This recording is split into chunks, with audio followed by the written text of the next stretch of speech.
à Châtillon-les-Dombes, mais non pas du tout comme on l'a cru pendant des années, et même encore du temps du film. Je vais en parler dans un instant avec Pierre Freinet, que vous connaissez bien sûr. Non pas du tout dans une paroisse déshéritée, avec des prêtres débauchés, avec tout ce qu'on a imaginé, parce qu'il y avait eu une enquête faite 5 ans après la mort de Vincent. Il meurt en 1660, l'enquête date de 1665. Et comme Vincent n'était resté que 5 mois à Châtillon, entre le début du mois d'août et l'avant-veille de Noël, où il repart parce que les gondis ne peuvent pas se passer de nuit et qu'ils ont remué ciel et terre pour pouvoir le faire revenir, eh bien, pendant cette courte période où Vincent était là, j'ai perdu le début de ma phrase. Qu'est-ce que je vous disais avant de me souvenir? Que la paroisse n'était pas vivante. Voilà, excusez-moi, merci beaucoup, c'est la fatigue. La paroisse n'était pas du tout cette paroisse déshéritée, mais au contraire, une paroisse où déjà l'un des membres de la confrérie de l'Oratoire qui avait fondé Bérulle était venu et avait trouvé au contraire beaucoup de correspondances spirituelles. Autrement dit, Vincent arrive dans une paroisse pilote que l'archevêque de Lyon, monseigneur de Marquemont à l'époque, tient à voir, même tenu par des oratoriens. Mais Bérulle est en train de lancer sa congrégation de l'oratoire un peu partout, il vient de la lancer à Lyon, il ne peut pas y mettre des oratoriens, il a confiance en Vincent, donc c'est Vincent qui l'envoie. Et depuis 25 ans à peu près, notamment grâce au père Koch dont il a été question tout à l'heure, on sait l'état dans lequel était réellement Châtillon, c'est-à-dire justement une paroisse très vivante et faite pour être la paroisse pilote qu'elle va devenir. Alors, je fais une petite parenthèse, ça m'a touchée que vous parliez de la Lorraine tout à l'heure. Non seulement parce que, effectivement, pour Vincent, pendant 10 ans, il va envoyer les siens en Lorraine et accueillir aussi à Paris des réfugiés lorrains. Mais le père Koch est lorrain, c'est ça d'ailleurs qui dit Koch. Nous disons facilement Koch, mais en Lorraine on dit Koch. Il est lorrain et c'est grâce à lui que j'ai pu écrire le chapitre sur Châtillon, en étant très fière de pouvoir profiter, parce que je le cite évidemment, des recherches qu'il a faites, notamment aux archives départementales du Rhône, et qui permettent de rétablir, de retrouver ce qui était la vérité historique à l'époque. Alors, dans le film de Maurice Cloche, qui est sorti en 1947, ces recherches-là n'avaient pas été faites. On en était resté à l'enquête de 1665. Et pourquoi l'enquête de 1665 n'était-elle pas juste? Vous comprendrez très bien, psychologiquement, ça se comprend tout à fait. Vincent n'était resté que 5 mois à Châtillon-les-Dombes. Quand l'enquête a lieu, il est mort depuis 5 ans. Tout le monde le connaît. D'ailleurs, à l'époque, le premier président du Parlement de Paris, Guillaume de Lamoignon, avait dit au moment de ses obsèques « Toute la France a perdu en la mort de M. Vincent ». C'est dire comme il était devenu extrêmement célèbre à travers toutes ses activités. Donc on se dit, il avait passé 5 mois à Châtillon, entre 1665 et 1617, il s'est écoulé quand même beaucoup de temps. Donc les gens n'ont pas un souvenir précis, mais ils se souviennent que tout a changé. Donc du coup, si tout a changé, c'est que la paroisse était avec des prêtres épouvantables, c'était qu'il y avait beaucoup de protestants, beaucoup plus que de catholiques. Le père Koch a montré que ça n'était pas le cas, etc., etc. Mais oui, tout a changé, parce qu'il y a eu une explosion, une véritable explosion de charité. Et c'est la fondation, effectivement, de la première charité. Vous avez 2 minutes, je peux vous lire comment il le raconte? 2 minutes? Alors, oui, parce qu'il faisait des entretiens à ses missionnaires, et puis des entretiens aux filles de la charité. Je ne vais pas vous raconter la vie de Vincent, parce que vous avez faim, et puis de toute façon, il y a mon livre. Bon, mais quand même, dans ces entretiens, il faisait beaucoup de récits. Il avait la faconde méridionale, donc Vincent de Paul est né dans le sud-ouest. Bien. Alors, je ne vais pas dire ça avec l'accent, mais voilà ce qu'il dit en 1646.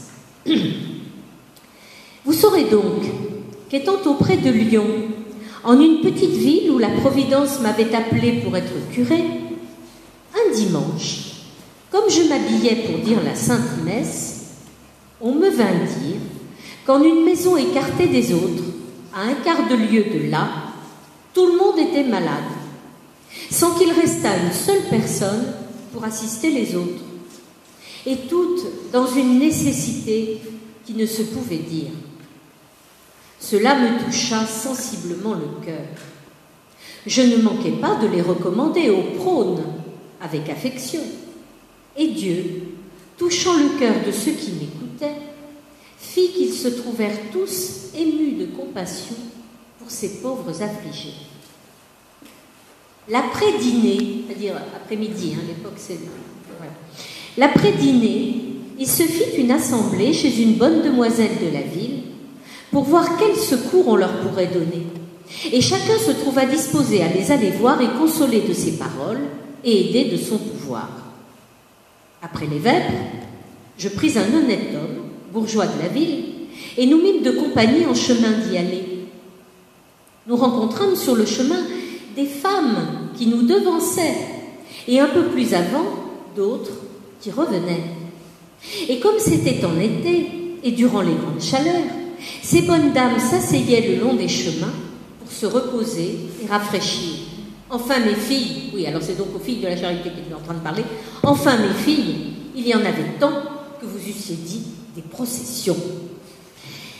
Alors, il raconte tout le temps les choses de façon très vivante, Vincent. Mon livre, je l'ai appuyé sur sa correspondance. J'ai lu les quelques 3000 lettres qui nous restent, il y en avait beaucoup plus, mais à la Révolution, il y a eu le sac de Saint-Lazare, les émeutiers ont tout balancé par les fenêtres, et donc sur les 30 000 lettres environ, il ne nous en reste plus que le 10e, à peu près 3000. Et sur ces 3000 lettres, d'abord, dans ces 3000 lettres, on se régale. Ensuite, ça nous permet vraiment de voir à quel point Vincent a pu exercer de l'influence sur des gens extrêmement divers. C'est un vrai directeur spirituel, mais en même temps, il s'occupait de choses très concrètes, très pratiques. Je dis dans l'introduction de mon livre, mais j'y crois beaucoup, qu'il pourrait être le patron, le saint patron de nos modernes DRH. Vous savez, les directeurs des ressources humaines dans les entreprises. C'est vraiment c'est extraordinaire, c'est son charisme. Bon, donc il est très vivant dans sa correspondance, dans ses entretiens. Et il ne donne pas la date de l'événement. Sœur Thérèse a dit tout à l'heure, c'était le 20 août. Mais à la suite de cela, bien sûr, il réfléchit. Et avec l'aide des dames, de quelques dames, donc déjà Françoise, effectivement, Bachet, Charlotte, sa fille aussi, Charlotte de Prie, eh bien, ils vont mettre en place la première charité, la première confrérie de la charité. Et tout ce qui va se développer après sera né de la petite matrice, qui est en fait énorme, de la confrérie de la charité de Châtillon-les-Dômes. Sur Chalaronne, on dira Châtillon. Le règlement de la première charité contient déjà tout, il est magnifique. Je voudrais terminer par là, parce que, encore une fois, si je me mettais à vous raconter la vie de Vincent, je n'en sortirais pas, puis de toute façon, avec Xavier, vous allez tout savoir dans le spectacle. Bon. Et c'est magnifique la façon dont vous le prenez, partant des années 30, qui sont effectivement le moment où il devient véritablement, il était l'homme orchestre, il devient le chef d'orchestre de la charité. C'est magnifique. Et donc, je ne vais pas vous en parler. Mais je voudrais vous lire ce passage, qui est tout de même magnifique. Je sais que Sœur Thérèse l'aime beaucoup. Peut-être que vous le connaissez déjà très bien. Mais donnez-moi le plaisir de vous le relire. C'est le passage qui règle l'attitude de ce qu'on appelle la servante. Les servantes des pauvres, ce sont les dames de la charité, et ce seront les filles de la charité. L'attitude de la servante lors des repas donnés aux malades. Je vous laisse savourer en particulier la fin aussi. La servante, en les abordant, les saluera gaiement et charitablement, accommodera la tablette sur le lit, mettra une serviette dessus, une gondole et une cuillère et du pain, fera laver les mains aux malades et dira le bénédicité, trempera le potage dans une écuelle et mettra la viande dans un plat, accommodant le tout sur la dite tablette, puis conviera le malade charitablement à manger pour l'amour de Jésus et de sa Sainte Mère, le tout avec amour, comme si elle avait affaire à son Fils ou plutôt à Dieu, qui impute à lui-même le bien qu'elle fait aux pauvres. Elle, c'est toujours la servante, lui dira quelques petits mots de notre Seigneur, en ce sentiment tâchera de le réjouir s'il est fort désolé, lui coupera parfois sa viande, lui versera à boire. Et l'ayant ainsi mis en train de manger, s'il a quelqu'un auprès de lui, le laissera et en ira trouver un autre pour le traiter en la même sorte, se ressouvenant de commencer toujours par celui qui a quelqu'un avec lui et de finir par ceux qui sont seuls, afin de pouvoir être auprès d'eux plus longtemps. Puis reviendra le soir leur porter à souper avec même appareil et ordre que dessus. C'est quand même d'une délicatesse exquise. Et vous trouverez ça dans toute la vie de Vincent. L'humour, le sens du concret et une délicatesse à toute épreuve. À la fin de sa vie, en 1653, quand est fondé, non pas l'hôpital général c'est un peu plus tard et il est un peu réticent à cet égard, vous comprendrez les raisons, mais en 1653, quand est fondé l'hôpital du nom de Jésus, on reprendra les mêmes choses, les mêmes délicatesses que celles qui ont été mises en route à Châtillon. Alors c'est un très grand monsieur qui a commencé sa véritable existence pour sa vocation à Châtillon. Et il avait 36 ans. Il était né en 1581. Il a fallu attendre l'âge de 36 ans pour qu'il trouve véritablement sa vocation. Il était prêtre, il a même été ordonné prêtre très jeune. En 1600, il n'avait pas 20 ans. Ça a posé certains problèmes à l'époque. Bon, il y avait quelques abus, vous lirez le livre, vous saurez ce qu'il en est.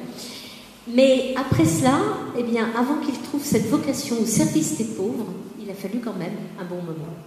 Et c'est donc à l'âge de 36 ans seulement qu'il a trouvé sa voie. Peut-être est-ce cela, je termine par là, qui a fait, mais c'est peut-être aussi là, ce qui s'est passé à Châtillon, qui est venu des autres et pas de lui. Hein. On est venu le chercher pour aider ces personnes, on est venu lui suggérer quelque chose. Vincent aura tout au long de sa vie le souci de ne pas, l'expression est très jolie, enjamber sur la providence. C'est-à-dire pas vouloir aller plus vite que la musique, répondre aux appels de Dieu, à sa providence, au fur et à mesure. Et en ne voulant pas enjamber sur la providence, il a fait une œuvre, Xavier vous le disait tout à l'heure, et j'admire beaucoup qu'il réussisse à la mettre en scène, parce qu'elle est multiforme, elle est extraordinaire dans ses ramifications diverses. Il a été aumônier général des galères du roi, l'œuvre des enfants trouvés, bien sûr, pour laquelle il reste célèbre, mais c'est une ramification de ce que font les dames et les filles de la charité. Les missions, évidemment, et les missions à l'étranger. Déjà de son vivant, l'Italie, la Pologne, les îles Hébrides, Madagascar. Et j'ai aimé que tout à l'heure il soit question du Père Pedro, j'en parle à la dernière page du livre, mais c'est quand même très émouvant. C'est un fils de Saint-Vincent. Vous savez qu'il a été le prix Nobel de la paix en 2013, quand même, le Père Pedro. Mais beaucoup de ceux qui l'aiment et l'admirent ne savent pas que c'est un fils de Saint-Vincent. Pourtant, lui, il ne l'oublie jamais, n'est-ce pas, Sœur Thérèse? Donc, voilà, j'ai été passionnée par la vie de cet homme. Alors, ce que je ne vous ai peut-être pas dit, mais qui ressort évidemment même de votre présentation de tout à l'heure, c'est que je suis une passionnée du XVIIe siècle. Ce que les historiens appellent le premier XVIIe siècle, c'est-à-dire justement, il meurt à ce moment-là, en 1660, et en 1661, c'est la mort de Mazarin, donc la fin de la régence d'Anne d'Autriche, le début du règne personnel de Louis XIV. Et alors, on connaît bien la deuxième moitié du siècle, mais cette première moitié du XVIIe siècle, le temps des mousquetaires et le siècle des saints, si on fallait dire ça en un mot, si vous voulez, c'est une époque extrêmement attachante, où les femmes, de fait, ont joué un grand rôle, et Vincent n'y est pas pour rien. Mais alors vous avez dans mon livre une galerie de portraits de grandes dames de cette époque. Elles étaient merveilleuses, et elles ont joué un rôle social à haut niveau, qu'on a du mal à imaginer aujourd'hui, où pour un peu on croirait avoir tout inventé. Je pense que nous en faisons moins que ce qu'elles ont été capables de faire à cette époque, et sur des terrains très difficiles, puisqu'il y a eu la guerre de 30 ans avec l'invasion du territoire, Picardie, Champagne, Île-de-France et bien évidemment Lorraine. Il y a eu la Fronde au tournant du siècle, 1648-1653, et là Vincent et les siens sont sur le pont Saint-Lazare est vraiment le cœur battant du royaume et la providence des pauvres. Enfin bref, c'est une époque qui est pleine de contrastes. C'est vrai, il y a la violence, il y a une très grande violence, et en même temps, il y a des sommets de ferveur, de sainteté. C'est l'époque de François de Sales aussi, c'est l'époque, bon, Bérulle, vous avez Ollier, Jean-Jacques Ollier, le fondateur de Saint-Sulpice, etc., etc. Donc c'est une époque passionnante. Châtillon est au cœur de cette époque historiquement, et vraiment, vous ne pouvez pas savoir comme je suis contente d'être parmi vous ce soir, d'avoir entendu Xavier, de voir ce qui se prépare, et bien sûr je viendrai voir le spectacle et je vais en parler. Soyez tranquilles, je vais en parler. Voilà.